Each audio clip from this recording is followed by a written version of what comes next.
দাদা, প্রথমে আপনাকে স্বাগত।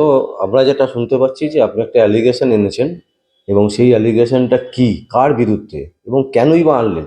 এবং যে ফটোটা আমাদেরকে পাঠিয়েছেন দেখলাম, তাতে লেখা আছে 3 বোন, আমরা 3 বোন। এই বিষয়টা যদি একটু খুলে বলেন।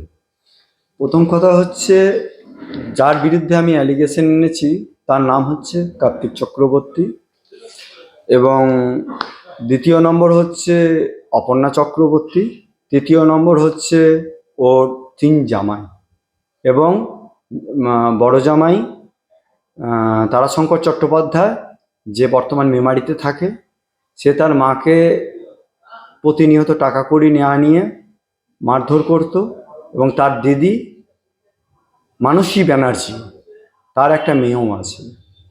তাদের কাছে ব্ল্যাকমেল করে তারা টাকা নিয়েছে, আর আমারকে মেরে দেওয়ার জন্য তারা সুপারিশ দিয়েছে 3 কোটি টাকা।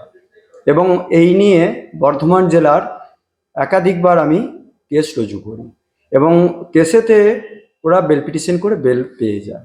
আর এর মাঝখানে আছে কৌস্তব সামন্ত, যে পরিবারেতে মানসী ব্যানার্জি, তার মা ভবানী চ্যাটার্জি যখন অসুস্থ অবস্থায় ছিল, ডাক্তার PS মুখার্জির কাছে চিকিৎসারত ছিল। সেই চিকিৎসারত অবস্থা থেকে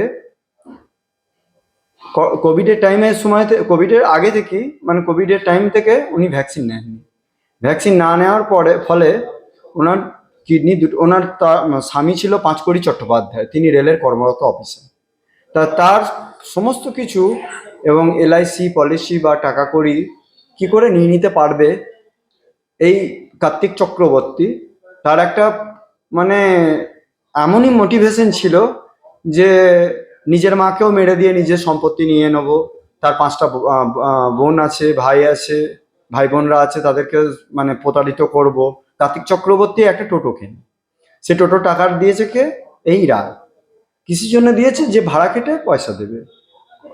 আর তার আগে তিনি একটা মোটর ভ্যান চালাতো, আর ইটভাটা মালিকের কাছে, সেই ইটভাটা মালিকের কাছ থেকেও বলেছে যে এটা আমার নাম করেই বলেছে, আনন্দ রায়, সে কিনে দিয়েছে। এবং তার রেজিস্ট্রেশন আমি মায়াবতী টোটো থেকে আমি টোটোটা কিনে দিয়েছি।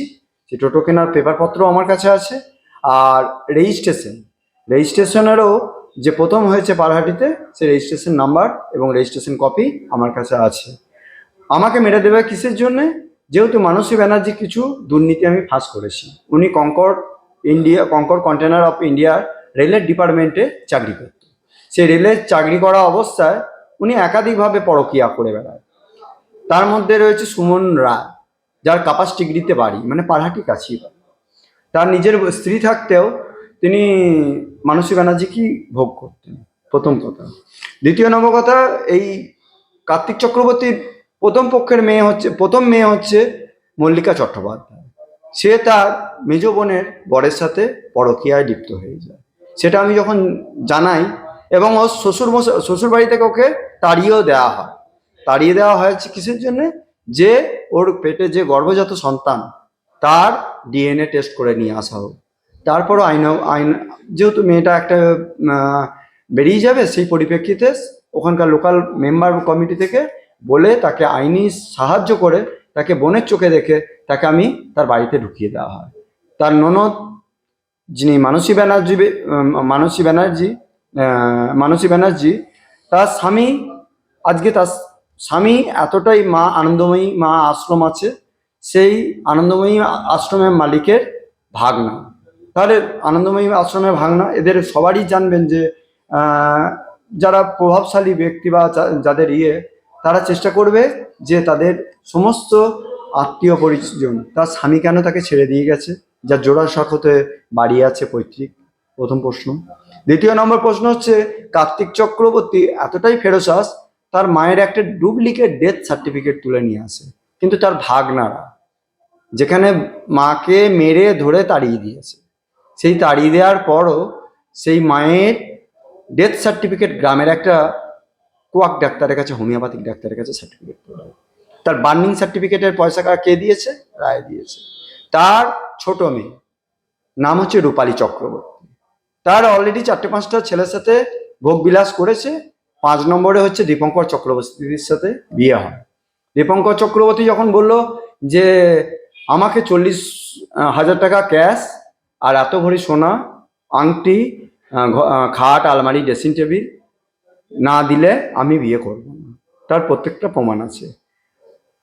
যখন বলেছিল যে কোভিডের টাইমে 40 জন লোক খাওয়ানো হবে, 40-এর জায়গায় 240টা লোক হয়েছে। তার খরচা বিয়ার করেছে কে? এই আনন্দরায়, যেহেতু একটা ধর্ম ছেলে বলেছে সেই পরিপ্রেক্ষিতে। কিন্তু এই যে ধর্ম ছেলে বলার কারণে তার গলায় যে ছুরিটা বসিয়ে দেবে, এটা কিন্তু কেউ ভাবতে পারেনি। এবং তার স্ত্রীর পা ভেঙে গেছে ডাক্তার অরিন্দম ঘোষের কাছে, সেখানে নিয়ে গিয়েও আমি যথাযথ সহযোগিতা করেছি। প্রত্যেক মানুষের পাশে আমাদের সাধারণ মানুষের একটা কি, যে কোনো মানুষ পড়ে গেলে তাদেরকে সাপোর্ট করে তোলা। কিন্তু কার্তিক বাবু যেভাবে নারকীয়ভাবে মানে মিথ্যা মামলায় আমাকে জড়াবার চেষ্টা করেছিল, শেষকালে ওনারা নিজের সম্পত্তি যে পৈতৃক ভিটে পারুলবালা চক্রবর্তীকে ভিক্ষা করে খাওয়ানোর মতন করে মেরে ধরে তাড়িয়ে দেয়। এবং তার ছোট মেয়ে যে দীপঙ্কর চক্রবর্তীর সাথে বিয়ে হয়, তার সমস্ত খরচা প্রায় 2.5-3 লাখ টাকা আমার কাছ থেকে নেয়, কিন্তু সে টাকাও এখনো পরিশোধ করেনি। দ্বিতীয় নম্বর কথা, আর মানসী ব্যানার্জি যিনি রেলের ডিপার্টমেন্টে চাকরি করে, তার একটা মাত্র মেয়ে অদিতি চৌধুরী, তার শ্রীরামপুরে বিয়ে হয়েছে। তাকে মেন্টালি পাগল বলা হয়। সে সত্যি কথা বলা হয় বলে তাকে মেন্টালি পাগল বলা হয়। আর কার্তিক চক্রবর্তী বড় মেয়ে যে মল্লিকা চট্টোপাধ্যায়, সে কিন্তু এলআইসি যে টাকা, সে এলআইসির টাকা অলরেডি তুলে নিয়েছে তার স্বামীকে অ্যাবনর্মাল বলে। আচ্ছা আনন্দা, এখানে আমার একটা প্রশ্ন আছে। আপনি অনেকের নামে অভিযোগ আনছেন, ঠিক আছে, আপনার বিরুদ্ধে অভিযোগ হচ্ছে যে আপনি নাকি কাউকে চাকরি দেওয়ার নাম করে কখনো কারোর থেকে টাকা নিয়েছেন।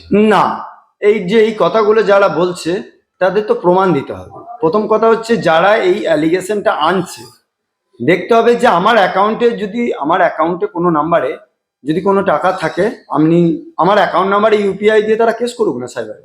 আমি এইটা প্রথম প্রশ্ন করছি। দ্বিতীয় নম্বর কথা হচ্ছে, এই যে মিথ্যা প্ররোচনা করে কয়েকজন ফাঁসাবার চেষ্টা করছে। আমি প্রথম থেকেই বলে এসেছি, মানসী ব্যানার্জি আছে এদিকে দীপেশ গোস্বামী রয়েছে। আমি একটার পর একটা লিঙ্ক আমি বের করেছি। এবার দ্বিতীয় প্রশ্ন হচ্ছে, আপনার বিরুদ্ধে কেন তারা বলছে? বলি শুনুন, এখানে প্রভাবশালী কিছু ব্যক্তি আছে যাদের নাম হয়তো ওপর মহলে পৌঁছয় না। ওপর মহলে আমি নাম করে বলেও দিতে পারি। আমি বলছি যে এখানে সুব্রত বক্সির স্ত্রী, তার যে ভাই বলে সেই কবির বাবু, তার স্ত্রী একজন কোনো ভূমি রাজস্ব দপ্তরের আধিকারিকের কাছে যায়। সেই ভূমি রাজস্ব দপ্তরের আধিকারিক নাম হচ্ছে আব্দুল মান্নান ওরফে হক। তিনি একটা গ্রুপ সি লেভেল কি বি লেভেলে চাকরি করেন। তিনি কিন্তু কয়েক হাজার কোটি টাকা তুলেছেন এবং চাকরি দেওয়ার নাম করে, এবং আমার কাছ থেকে চাকরি দেওয়ার নাম করে তাতেও টাকা নিয়েছে। তার প্রমাণও আমার কাছে আছে। চাকরি করার জন্য টাকা দিয়েছিলেন? আমি যখন দিয়েছিলাম, মানে সেই টাইমে আমি লন্ডনের লয়ার ছিলাম, এবং আমি ধার দেনা করে সোনা দানা বন্ধক দিয়ে সে সোনা অলরেডি গলেও গেছে, তার প্রমাণ চাইছিলেন যে আপনি চাকরি। এবং আপনার কাছে আমি প্রতিলিপি তুলে দিতে পারবো যে ব্যক্তিটা টাকাটা নিয়েছেন, তিনি একজনের কাছে নেয়নি, তার জন্য সাইবার ক্রাইমে অলরেডি কেস হয়েছে। এবং আইনজীবীদের কাছ থেকে, একাধিক আইনজীবীদের কাছ থেকে উনি এই আব্দুল মান্নান ওরফে হক উনি টাকা মেরেছেন। না, আমি একটা জিনিস জিজ্ঞেস করছি যে আপনি আইনজীবী হবার আগে, যখন আইন নিয়ে পড়াশোনা করছেন, তখন আপনি চাকরি খুঁজছিলেন? অবশ্যই। আমি দমকল বিভাগে ওয়েস্ট বেঙ্গলে মাঠ পাস করার পর আমি চাকরির জন্য ফার্স্ট পেজে আমার নাম, সেকেন্ড পেজে আমার নাম আছে। সেখানে প্রথমে রিটিন পরীক্ষা দিই। রিটিন পরীক্ষা দেওয়ার পর মাঠ পাস হয়। মাঠ পাস করার পর তারপর আমাকে ড্রাইভিং টেস্টে ডাকে। ড্রাইভিং টেস্টে গিয়ে তখন লেখা ছিল LMV, লাইট মোটর ভেহিকলস। তা আমি সেটা দিয়েছি। সে পরীক্ষা দেওয়ার সময় আমাকে একটা সাদা কাগজে সই করে দেবে। সেই সই করিয়ে নেওয়ার পর বলেছে তোমার বাড়িতে চিঠি যাবে। আর ঠিক আছে, আমি ওয়েট করছি। তখন একজন ব্যক্তি এসে, নাম হচ্ছে সুবীর বিশ্বাস, আমার তার প্রমাণও আছে।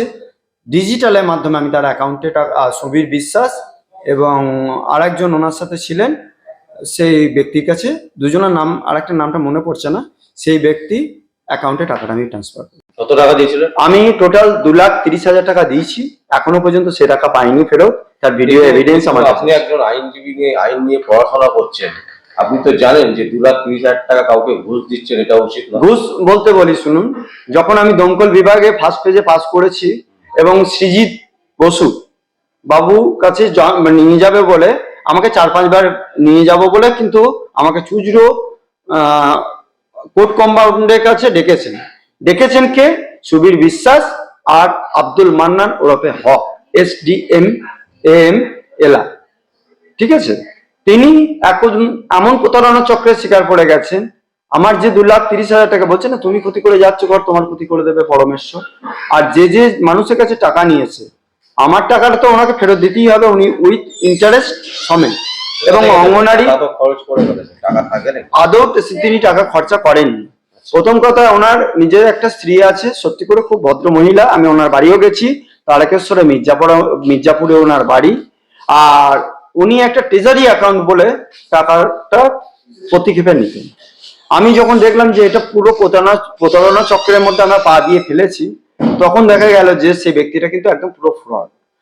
কোনো সময় বিধানসভার ভেতরে গিয়ে ছবি তুলেছেন, কোনো সময় সুখেন্দু বাবুর সাথে দাঁড়িয়ে ছবি তুলেছেন, কোনো সময় আজকে উনি যেখানেই যান সেখানে বর্ধমানে সিইও ডিপার্টমেন্টে একজন আছেন মেদিনীপুর ডিস্ট্রিক্টের, তার কাছ থেকেও উনি 1,60,00,000 টাকার মতো নিয়েছেন।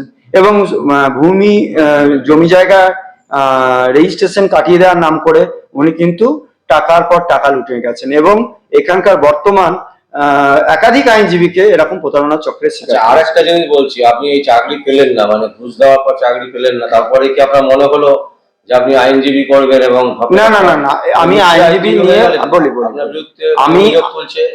আমার বিরুদ্ধে যারা অভিযোগ তুলছে তাদের তো প্রমাণ দিতে হবে।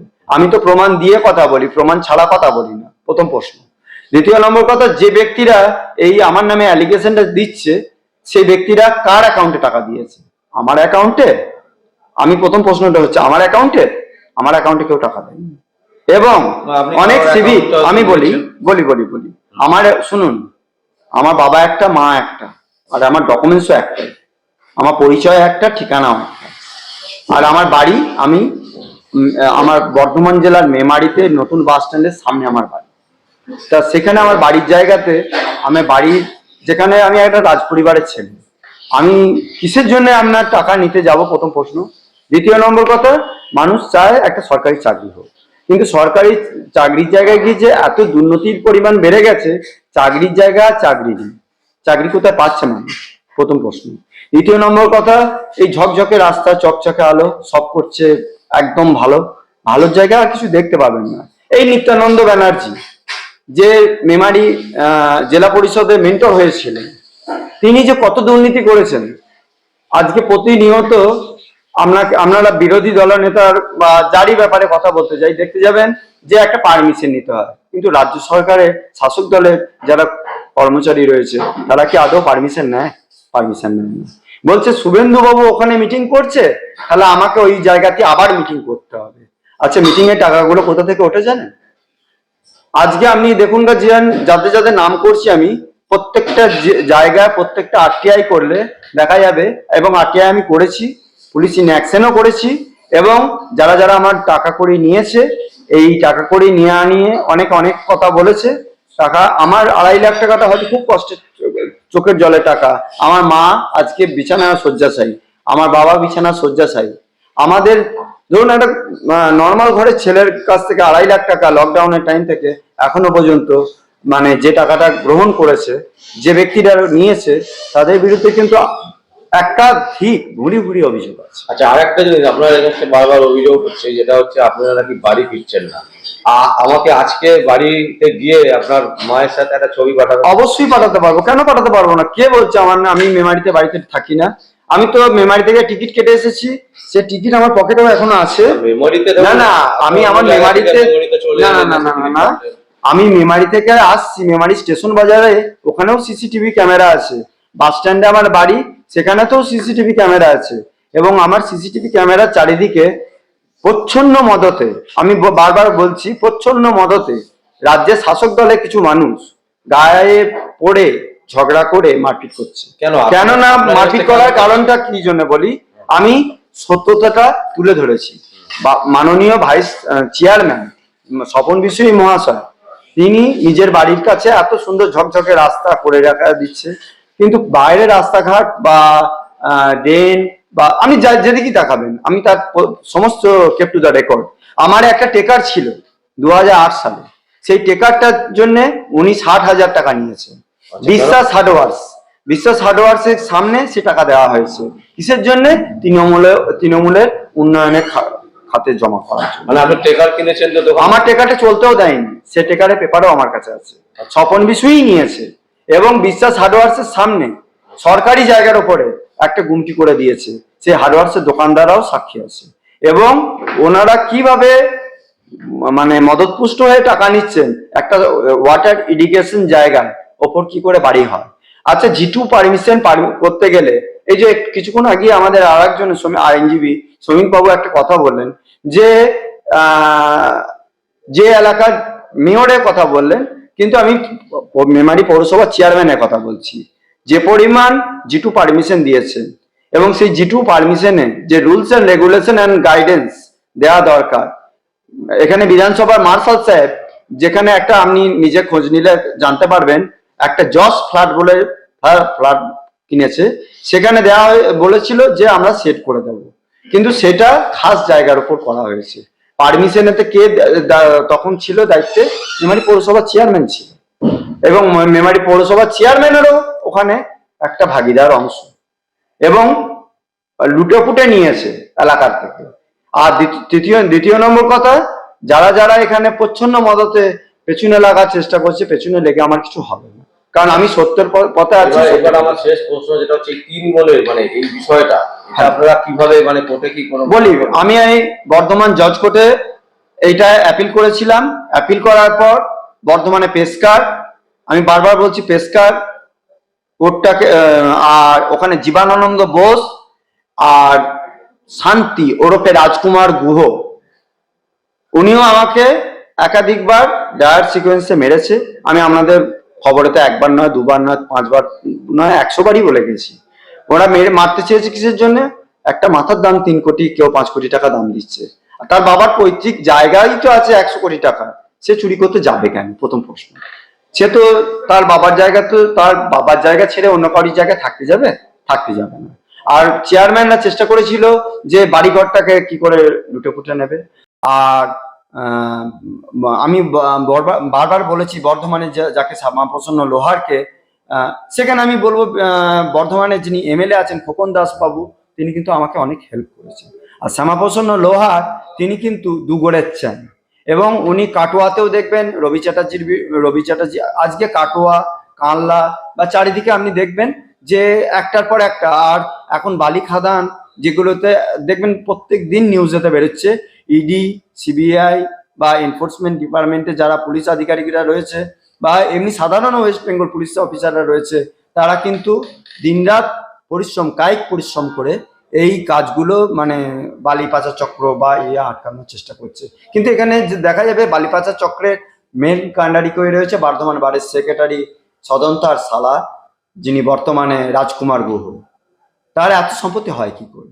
স্বপন বিশুই তার নিজের দাদা তপন বিশুই আছে, তার নিজের ভাইজিকে পরকিয়া করেছে, তার 3টে নিজের স্ত্রী আজকে ব্যাঙ্গালোরে অসুস্থ হয়ে রয়েছে, তার ভাইপোর সাথে তারা দুর্ব্যবহার করেছে, তার ভাগনা সে একজনের সাথে রিলেশনশিপ করে আছে। আমরা তো আগেও বলেছি, প্রমাণ আছে তাই আমি উত্তর দিতে পারছি, প্রমাণ ছাড়া তো কোনো উত্তর দিতে পারি না। মানুষ মরতে পারে, প্রমাণ ছাড়া কোনো উত্তর হয় না। আর আপনি আর একটা প্রশ্ন করলেন যে এই কার্তিক চক্রবর্তী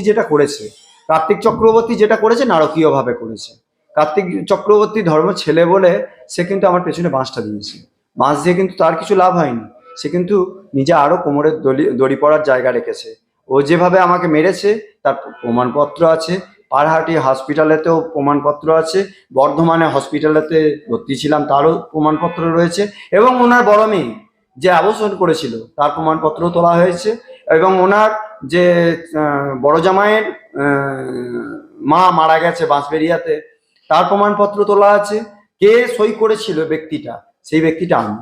আর আমি উপকার করেছি কি না তার প্রমাণ তো আমার কাছে আছে, প্রমাণ ছাড়া আমি কথা বলতে পারি না, প্রথম কথা। আর পারুলবালা চক্রবর্তী, তারও ডেথ সার্টিফিকেট কিন্তু আমি সই করে গিয়ে তুলে এনেছি, কারণ আমি উপকার করেছি। কিন্তু উপকার করলে তো এখন তো মানে পেছনে বাঁশ দেওয়ার লোকের পরিমাণ বেশি, তাই বাঁশ খেয়েছি। বলছি, আমার শেষ প্রশ্ন, যেটা একদম ছোট কথায় বলবেন, যে যদি কখনো ওনারা বলেন যে একসাথে বসে ইন্টারভিউ করতে, আমি অলওয়েজ এগ্রি, আমি রাজি আছি। আমি অলওয়েজ এগ্রি। এবং সব থেকে বড় কথা, যারা যারা মাথা, যাদের যাদের মদতপুষ্ট মাথা রয়েছে, এবং যেসব বড় বড়, আমি প্রত্যেকজনের আই কার্ড, তাদের কোন কোন জায়গায় কি কি ঘাবলা করেছে, চাকরি দেওয়ার নাম করে কত কত মানুষকে